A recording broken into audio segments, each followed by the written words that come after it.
sa bundok ng Sinai. Ikalabing-siyam na kabanata. Umalis ang mga Israelita sa Rephidim at pumunta sa ilang ng Sinai. Doon sa harap ng bundok sila nagkampo. Ikatlong buwan ito mula nang lisanin nila ang Ehipto. Umakyat si Moises sa bundok para makipagkita sa Diyos.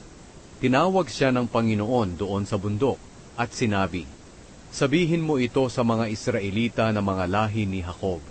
Nakita niyo mismo kung ano ang ginawa ko sa mga Ehipsyo, at kung paano ko kayo dinala rito sa akin, katulad ng pagdadala ng agila sa mga inakay niya sa pamamagitan ng kanyang pakpak. Kung lubos ninyo akong susundin at tutuparin ang aking kasunduan, pipiliin ko kayo sa lahat ng bansa para maging mga mamamayan ko. Akin ang buong mundo, pero magiging pinili ko kayong mamamayan at magiging isang kaharian ng mga paring maglilingkod sa akin. Sabihin mo ito sa mga Israelita." Kaya bumaba si Moises mula sa bundok at ipinatawag niya ang mga tagapamahala ng Israel at sinabi sa kanila ang sinabi ng Panginoon. At sabay-sabay na sumagot ang mga tao, "Susundin namin ang lahat ng sinabi ng Panginoon." At sinabi ni Moises sa Panginoon ang sagot ng mga tao.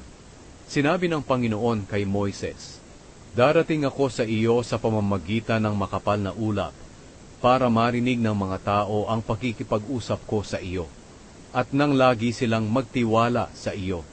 At sinabi ni Moises sa Panginoon ang sagot ng mga tao. At sinabi sa kanya ng Panginoon, "Puntahan mo ang mga tao at sabihin sa kanilang linisin ang sarili nila ngayon at bukas. Kailangang labhan nila ang kanilang mga damit. Siguraduhing handa sila sa ikatlong araw. Dahil sa araw na iyon, ako, ang Panginoon, ay bababa sa bundok ng Sinai, nakitang-kita ng mga tao.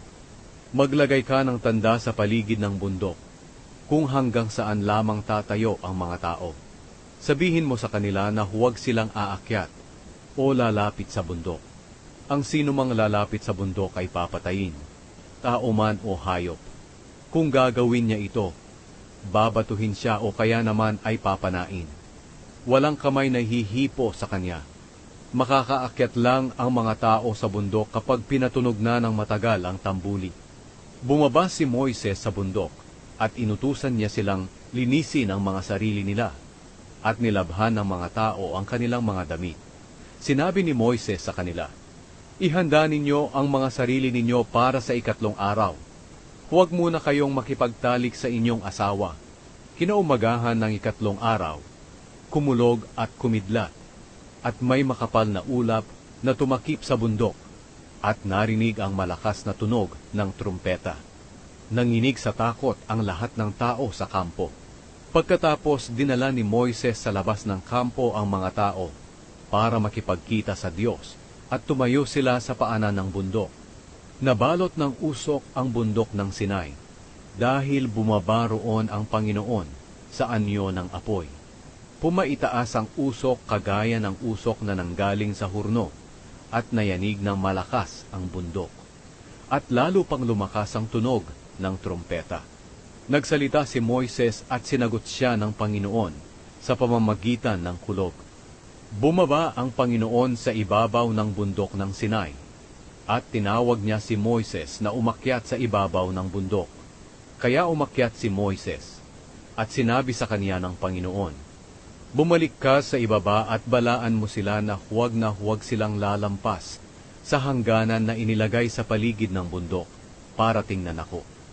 Dahil kung gagawin nila ito, marami sa kanila ang mamamatay. Kahit na ang mga pari na palaging lumalapit sa presensya ko'y kailangang maglinis ng kanilang mga sarili, dahil kung hindi, parurusahan ko rin sila." Sinabi ni Moises sa Panginoon, "Paano po aakyat ang mga tao sa bundok? Gayong binigyan nyo na kami ng babala na ituring naming banal ang bundok, at sinabihan nyo kaming lagyan ng tanda ang paligid ng bundok, kung hanggang saan lang kami tatayo." Sinabi sa kanya ng Panginoon, "Bumaba ka at dalhin si Aaron dito. Pero ang mga pari at ang mga tao ay hindi dapat pumunta rito sa akin, para hindi ko sila parusahan. Kaya bumaba si Moises at sinabihan ang mga tao.